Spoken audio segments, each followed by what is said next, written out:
gonna start that business? Who's gonna write that song? Who's gonna just get out there and start healing the sick and lay? Who's gonna go for me and produce on the earth? Sino ang aking padadala? Sino yung maggagawa ng business ko dito sa lupa? Sino ang magpapagaling sa mga may sakit?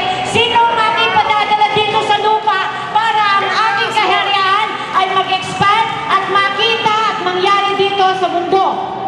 See, at some point, you gotta know that there's an opportunity in the midst of a storm. Pagdating ng panahon at sa inyong buhay ngayon, dapat ninyong alamin na merong opportunity, panibagong pag-asa sa kalagitnaan ng bagyo, pagsubok sa ating buhay ngayon. When you focus on the storm, pag kayo ay nag-focus sa bagyo at mga krisis, when you focus on trials and tribulations, at nag-focus kayo sa inyong mga paghihirap, when you focus on what you don't have, at nag-focus kayo sa kung wala kayo, rather than what one you do have, kaysa sa doon sa pwede kayong magkaroon, then the danger of looking at the storm is you're gonna sink. At ang katakot doon ay makita kayo sa storm. But if you keep your eyes fixed on the master, pag inyong nakatuon ang inyong isipan sa ating master, you can believe that you can walk on water. Na kayo ay dapat manalig na pwede kayong lumakad sa tubig. You'll be able to say, "Here I am, Lord." At pwede niyong sabihin na ito ako, Panginoon. He's looking for somebody to say, "Here I am, Lord." Hinahanap ng Panginoon He's Jesus looking for somebody to say, "Here I am, ang Lord." willing at gustong magpagamit sa Panginoon.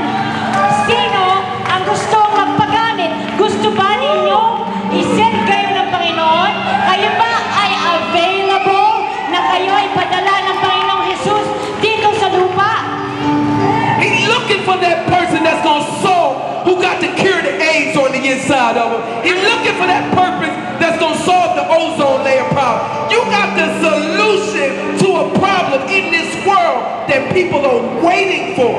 Hinahanap ng Panginoong Diyos kung sino ang magpapagamit para yung solusyon sa problema natin dito sa mundo ay maresolusyonan din tayo sa kanyang kalooban. Hinihintay niya lang yung tayo. Hinihintay ka lang niya na sabihin mo, andito ako, gamitin mo ako, Panginoon, at ako ay available sa iyo. As we head back to the United States, At the US, pagbalik namin sa Estados Unidos, I want to leave you with a charge in the Philippines. gusto ko kayong iwanan ng challenge sa Pilipinas. Become committed. Maging committed tayo. Become committed Maging tapat tayo to influencing para ating maimpluwensyahan your neighborhood, ang inyong mga kapitbahay, your community. yung ating komunidad, mga barangay natin. Magsimula po tayo sa ating kapitbahay hanggang sa ating barangay at ating buong community. Your providence. Yung province natin. One day I was sitting down. Watching television. Nang isang araw ay nakaupo siya, nanonood ng television. I looked at my hand Tinignan niya ang kanyang kamay. and I said to my hand, At sabi niya sa kanyang kamay, "Hand, kamay, what can you do for yourself?"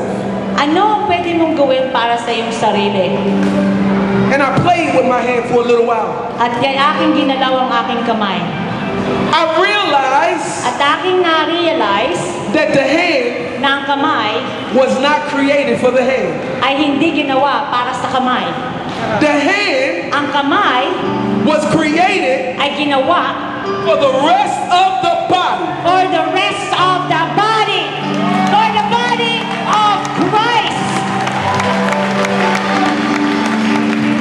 What you have, Kung ano meron kayo, your talents, yung inyong talento, your gifts, yung inyong gift, you got something special on the inside of you. meron kayong espesyal sa inyong You kalooban. got the Spirit of God on the inside of you. Meron kayong Espiritu ng Diyos sa inyong loob. I've seen the love of God in the Philippines this week. Nakikita ko ang pag-ibig ng Diyos sa Pilipinas. I've seen the love of God in each and every one of you. Nakikita ko ang pag-ibig ng Diyos sa bawat isa sa inyo. You were created in His image. At kayo ay sa kanyang likeness. So you're special. Kaya kayo ay special. You're loved. Kayo ay mahal ng If Diyos. nobody else told you that you love, I love you. Kung walang nagsasabi sa inyo I na love mahal you. kayo, ako ang magsasabi, I love you. mahal ko kayong lahat. You're Mahal ko special. kayong lahat. I love you with the love of the Lord. Lahat tayo, we love you.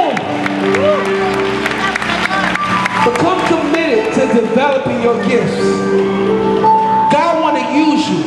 Gusto kayong gamitin ng Panginoon. Serve what you have back to the world. I-serve ninyo kung ano yung binigay sa inyo ng Panginoon back dito sa ating lupa. People are looking for what you have. Hinahanap ng ibang tao at hinahanap ng ating system yung nasa inyo. People are looking for what you have. Ang hinahanap ng tao kung ano meron ka. They're not looking for your name. Hindi nila hinahanap ang pangalan mo. They're not looking for your title. Hindi nila hinahanap ang iyong titulo. They're not looking for your position. Hindi nila hinahanap yung iyong posisyon. They're looking for your gift. Ang hinahanap nila ay yung inyong talento. They're looking for your gift. Hinahanap nila yung inyong talento. Joseph was a dreamer. Si Joseph ay dreamer. They didn't look for Joseph. Hindi nila hinahanap si Joseph. They looked for his gift. Hinahanap nila yung gift ni Joseph. They looked for his ability to interpret dreams. Hinahanap nila yung abilidad ni Joseph na ma-interpret ng dreams. Somebody's looking for your gift. Somebody's looking for your gift. You gotta expose it. You gotta expose your gift and serve it. The Bible says in Ang sabi ng Proverbs Biblia sa Proverbs, that your gift ang iyong gift, makes room for you. It opens doors for you. ito ay nagbubukas ng mga pinto para sa inyo. And it's gonna put you in the presence At kayo ay ilalagay of great men. sa doon sa mga great na tao at people. My charge to you, So ang church ko sa inyo, discover your gift diskubrihin nyo ang inyong talento. and serve it to the world. At ito ay ibigay ninyo sa mundo. I love you. I love you. Amen.